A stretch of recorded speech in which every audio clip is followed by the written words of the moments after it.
Ja, hvala za besedo, hvala tudi za organizacijo te razprave. Jaz osebno si že od leta 1987 prizadevam, da bi Evropski parlament razpravljal o vladavini prava in svobodi medijev in o stanju demokracije v Sloveniji. Takrat na začetku to ni bilo mogoče, ker je bila pač Slovenija še v Jugoslaviji. Smo pa takšno pomoč takrat v bistvu najbolj potrebovali. Na nek način pa potrebujemo to razpravo tudi zdaj, oziroma smo jo potrebovali ves ta čas slovenske tranzicije, ki še vedno ni dokončana in nobena skrivnost ni, da v Sloveniji imamo probleme z vladavino prava in tudi za svobodo medijev. Seveda pa na te probleme gledamo različno. In tisto, kar je objektivno merilo, so pač dejstva. Tako da pozdravljam pač to, da se je ta razprava odprla. Upam, da to ni, glede na to, da gre za kompleksno vprašanje, upam, da to ni zadnja takšna razprava. Kar se tiče predstavnikov vlade, smo pripravljeni sodelovati kadarkoli, samo da bo čas. Upamo tudi, da bo epidemija čim prej končana in bomo lahko o tem razpravljali neposredno, fizično, ker tole nadaljavo je mal problem. In upamo tudi, da bo časa za nastope in pojasnilo dovolj in da pri tem ne bo cenzure. Ker obžalujem, da smo dobili v zadnjih urah nekaj opozoril v tem smislu, da morate vi osebno odobriti, kaj bomo mi pokazali tukaj kot video, kar se mi ne zdi ravno velik prispevek k spoštovanju svobode medijev. Kar se tiče stališča slovenske vlade, za razliko od številnih prejšnjih vlad, mi ne želimo ničesar skrivati. Pripravljeni smo se pogovarjati o čemerkoli, za kar kdorkoli misli, da je problem v zvezi z vladavino prava ali z svobodo medijev v Sloveniji. Želimo samo, da imamo možnost in dovolj časa, da predstavimo tudi drugo plat in seveda vabimo vse, ki mislijo, da je karkoli narobe in marsikaj je narobe, kot sem dejal že prej, da pridejo v Slovenijo in se neposredno seznanijo za situacijo. Potrebujete natančno kakšen teden bivanja v Sloveniji, dobrega prevajalca in z njegovo pomočjo spremljanje medijev in političnega dogajanja in bo vsakomur tudi laiku popolnoma jasno, kaj se v Sloveniji dejansko dogaja in da je slika precej drugačna od te, ki je bila skušana prikazati strani nekaterih predlagateljev, s tem, da se seveda zavedamo, da je vsa ta razprava, čeprav poteka v okviru Evropskega parlamenta, namenjena notranje politični situaciji v Sloveniji in notranjim razmerom v Sloveniji, dvomim, da koga v Latviji, v Luksemburgu ali na Portugalskem to zanima, da kdorkoli to spremlja. In tako kot je seveda tudi obratno, dvomim, da kdorkoli iz Slovenije spremlja medijsko situacijo v Latviji ali pa na Portugalskem. Evropski parlament ima tukaj pač drugačne pristojnosti in je prav, da pač te stvari obravnava in kot že rečeno, ne skrivamo ničesar, želimo samo, da se stvari objektivno presojajo in da seveda vsaka institucija spoštuje svoje pristojnosti. Toliko z moje strani, zdaj bi vseeno predlagal, da si pogledamo video, ki je tudi v angleščini in ki govori dejansko o nekaterih napadih na novinarje, o postopkih zoper novinarje, o poskusu umora novinarja v Sloveniji in to v času, ko je Slovenija že samostojna država in na kar zagotovo ne moremo biti ponosni. Ne, žal pa tisti, ki imajo polno usta svobode medijev, običajno takšnih problemov, ki so dejansko problemi slovenskih novinarjev, ki so bili bodisi pretepeni skoraj do smrti ali so bili odpuščeni iz službe, ko so umirali, ne, se tega enostavno ne vidi. Vidi se samo takrat, kadar kdo hoče kak monopolni položaj nekoliko orahljati in dejansko spostaviti situacijo, v kateri bodo ljudje lahko prišli do različnih plati medalje in si sami ustvarili mnenje o tem, kaj se v državi dejansko dogaja. Torej prosim za prikaz videa o napadih na novinarje v Sloveniji. Yes, thank you, Prime Minister. As I said, Hvala lepa, predsednik vlade. Ne vem natančno, kaj je v tem videu, ampak prejeli smo ga v zadnjem trenutku.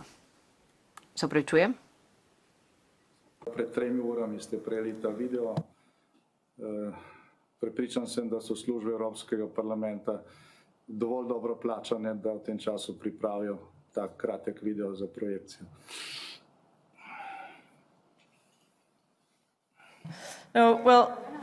Prime Minister, we have received it just. Predsednik vlade, ta video smo prejeli nekaj minut pred sejo.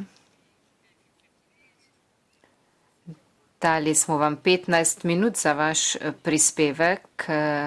Video običajno ne vključujemo v takšne prispevke. Zagotavljam pa vam, da ne bomo ničesar prikrivali in da če je vsebina tega videa pomembna za naš nadzor in spremljanje, potem bo vključena v naš dosje in bo ta vsebina tudi javna. Torej se vam ni treba bati, da bi prišlo do kakršnekoli cenzure. Ampak, kot sem dejala, moramo slediti ustreznim postopkom v okviru našega rednega spremljanja. Lahko pa vam zagotovim, da si bomo video gledali. Nikakor se s tem ne strinjam. Video smo poslali pred 3 urami, celo več. Ni bilo rečeno, da ni dovolj časa. Rečeno nam je bilo, da morate prikaz videa odobriti vi osebno. Prosim, da odobrite prikaz tega videa in da ga predvajate. No, Mr. Prime Minister, I wish I were that. Gospod predsednik vlade, želim si, da bi imela takšno moč in da bi lahko vse odobrila sama, a nažalost to ni v mojih rokah. Dogovorili smo se, da boste video poslali pred sejo, tako kot drugi pošljajo tudi pisne prispevke. Nismo si ogledali video v zadnjih 3 letih, to ni del našega običajnega postopka, z veseljem bi vam ustregli, ampak imamo omejen čas in rada bi o tem razpravljala s svojimi kolegi, s katerimi odločamo o dnevnem redu in pa o postopkih. Lahko pa vam zagotovim, da ne bomo prikrili ali zatajili nobenega dela videoposnetka. Ne bomo pa si ga ogledali sedaj, kajti imamo tehnične težave ne z videoposnetkom kot takšnim, potrebujemo tudi tolmačenje. Poslali smo pravočasno, v 3 urah lahko Evropski parlament pripravi vse potrebno za projekcijo. Tudi ni bilo rečeno, da je kakršenkoli tehnični problem. Vaša asistentka nas je klicala in je rekla, da morate vi vsebinsko odobriti predvajanje in prosim, da to naredite. Če že govorimo o svobodi medijev, dokažite v praksi, da se zavzemate za to svobodo in da vsi, ki spremljajo tole razpravo, vidijo tudi drugo plat problema medijske svobode v Sloveniji in pristali smo na to, da je projekcija tega videa, ki je kratek v okviru časa, ki ga imamo na razpolago. Prime Minister, again, I am. Gospod predsednik vlade, ponavljam, ne odločam o vsebini videoposnetka. To ni v mojih rokah. Sem pa odgovorna za ustrezen potek te seje. Izjemoma in na vašo zahtevo prenašamo to sejo prek spleta, kar je dobro. To je bilo na vašo zahtevo, ponavljam. In mislim, da smo storili vse, kar smo lahko, da vam ustrežemo. Videoposnetek si bodo kolegi ogledali. Prosim, dovolite, da zaključim, kaj ti predsedujem tej seji. Prenos prek spleta pravzaprav ni del postopka spremljanja. Člani parlamenta, ki so člani skupine za spremljanje, so tisti, ki opravljajo to spremljanje in ti bodo prejeli ta videoposnetek takoj po tej seji. ampak ne moremo ga predvajati v tem trenutku, kajti tolmači tega videoposnetka ne bodo tolmačili. Videoposnetek nam je bil poslan tik pred sejo in bili smo izjemno prožni, skušali smo vam ustreči kot predsednik vlade Slovenije. Mislim, da lahko najbolje orišete situacijo v vaši državi. Pa če je predvajan ta videoposnetek ali ne. Videoposnetek bo predvajan, ampak ne v tem trenutku, mogoče ob koncu seje. Sedaj pa bi rada prešla na predstavitev vašega ministra za kulturo, potem pa bodo sledila vprašanja in odgovori, kot je predvideno na dnevnem redu. Ne drži, kar ste rekli, dokazljivo ne drži. Mi smo sami ponudili, da predvajamo video preko našega ekrana, pa je bilo rečeno, da je bolje, da to naredite vi. Kar se tiče prevoda, smo bili zaprošeni, da je v angleščini in video je v angleščini, zato da se brez problema prevede. In še enkrat poudarjam, ne kupujemo tega izgovora, da gre za tehnični problem. Če gre pa za tehnični problem, prekinimo sejo, skličite še enkrat, rešite ta tehnični problem in pač predvajate ta video. Video smo pa pripravili zaradi tega, ker smo namesto zaprošene 1 ure časa za uvod dobili pol tega časa in smo želeli prihraniti čas za to, da ga bo dovolj tudi za vaše vprašanje. In vse to, kar govorim, je dokazljivo, ker smo komunicirali preko elektronske pošte in lahko vse objavimo. Yes, well, I'm pretty aware. Da ni nobenega tehničnega problema. I'm pretty aware of what happened. Dobro vem, kakšna izmenjava je potekala, kajti bila sem del te izmenjave, ampak 15 minut oziroma 15 minut je bilo predvidenih za vašo predstavitev, 15 minut za ministra in potem bodo sledila vprašanja in odgovori. No, kar lahko storim je, ampak zgolj v angleščini, lahko ob koncu seje, po vprašanjih in odgovorih, predvajamo ta videoposnetek. Zdi pa se mi nekoliko čudno, moram povedati, da nam niste želeli tega videoposnetka posredovati že prej. Gre za to, da se bo videoposnetek predvajal na spletni strani Evropskega parlamenta in da bi izkazali medsebojno spoštovanje, smo ustregli vsaki želji, ki ste jo izrazili. Sedaj bom dala besedo gospe Barley, ki je prosila za besedo, ima postopkovno vprašanje. Najlepša hvala. Bili smo pripravljeni ustreči vsem vašim zahtevam, že zadnjič. Dejali ste, da želite biti tukaj fizično prisotni, dejali ste, da želite predvajanje prek spleta, ampak tukaj gre za razpravo, za enakopravno razpravo. In nobene povezave nimam s temi tehničnimi zadevami, ne vem, kaj se je dogajalo pred to sejo, ampak zdi se mi nekoliko čudno, da bi predvajali video posnetek z najbrž tematsko muziko oziroma glasbo in z različnimi efekti. Mislim, da to ni osnova za razpravo. Mi se zanašamo na moč besede, vemo, da je moč vaše besede izjemna in zato mislim, da bi morali imeti razpravo tako, kot jo imamo običajno v parlamentu. Dobro, najlepša hvala. Gospod Janša, želite še kaj dodati k vaši izjavi? Ja, želim dodati, da smo se za vse to vnaprej dogovorili, da imamo dokaze za to, da ni bilo nobenega problema, kar se tiče predvajanja videa, da imamo elektronsko pošto vaših tehnikov, da je vse v redu in da vi očitno ne želite predvajati tega videa zaradi vsebine.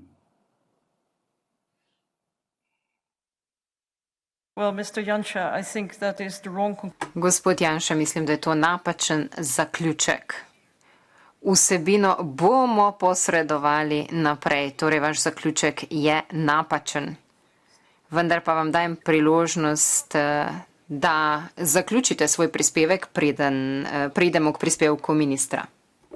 Glede na to, da ste nam dali samo polovico zaprošenega časa, je bil narejen za to, da se prihrani čas in je tako uvod v mojo predstavitev, kot v predstavitev ministra.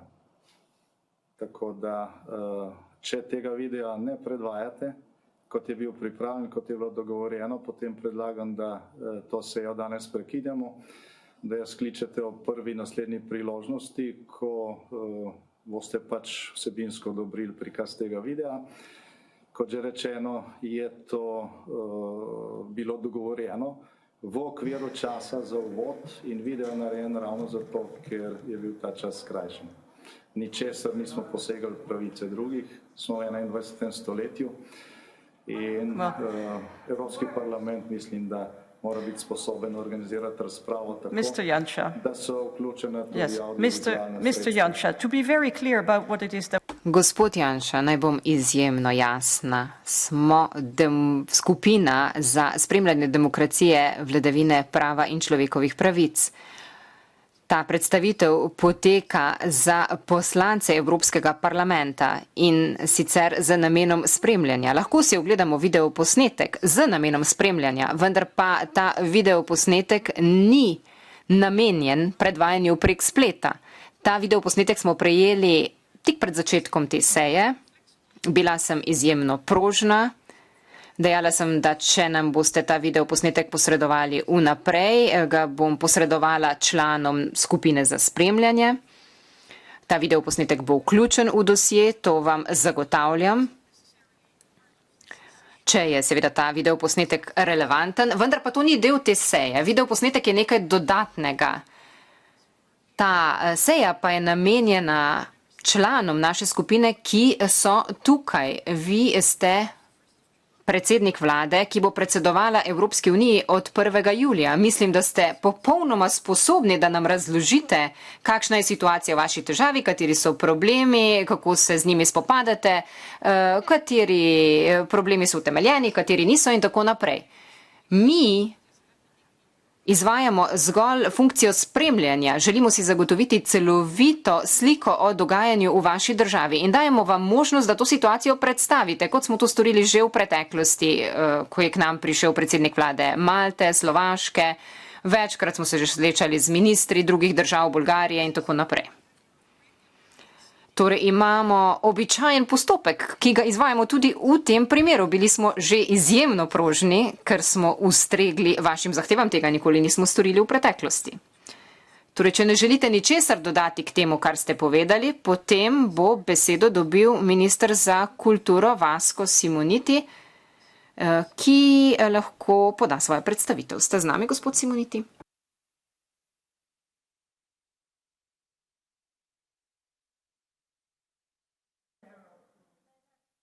Not online? Ga ni z nami? Okay.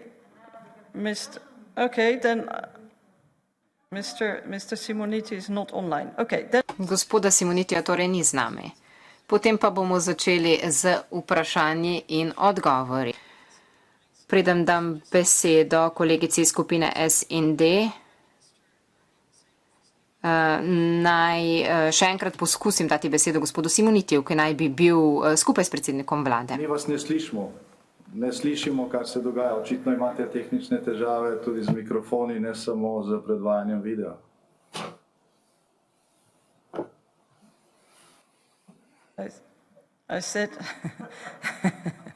I said that we were informed. Dejala sem, ker sem dala besedo ministru, pa ga ni bilo z nami. In potem je nekdo dejal, da je skupaj z vami v isti pisarni. In sem mu želela še enkrat dati besedo, razen če sem naredila napako.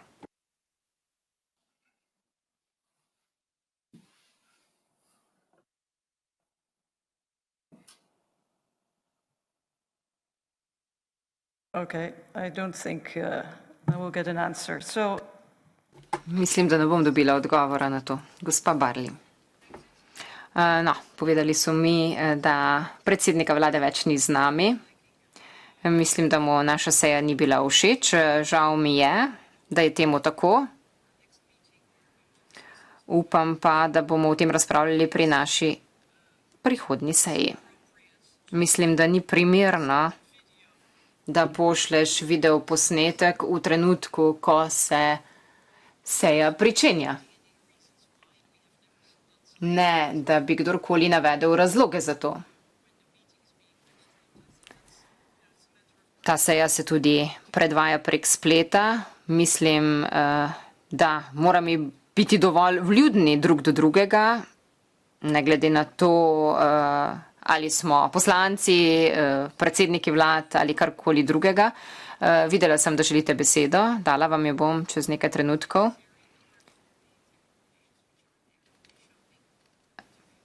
Poleg tehničnih težav bi imeli pri predvajanju videoposnetka tudi težave z ustreznim tolmačenjem, ampak mislim, da gre tukaj tudi za ustrezno obnašanje politikov drug do drugega. Vendar pa vam bom posredovala ta videoposnetek, tako da si ga boste lahko sami ogledali in da bomo lahko potem o tem tudi razpravljali in lahko se odločimo, ali bomo to vključili v dosje ali ne in ali bo to del našega postopka spremljanja ali ne.